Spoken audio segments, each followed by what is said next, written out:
Hi! Hoy! Ethan.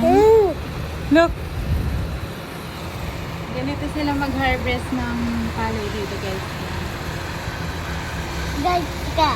Sa tuwing nag-harvest ng palay dito sa tabi namin, hindi ko nakaabutan. Pero this time yan, nakita na natin kung paano nila hina-harvest dito. Kung sa Pilipinas to guys, napakaingay pag nag-harvest sila. Dito napakatahimik lang.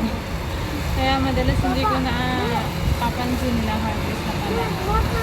Yeah. Look there. Tatangtang sa Ethan guys. Pero hawak pa siya. Tatangtang sa upuan. Mama, guys, ka. Yeah. There.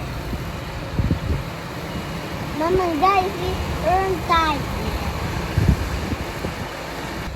Winter tas yan, nag-harvest ng palay.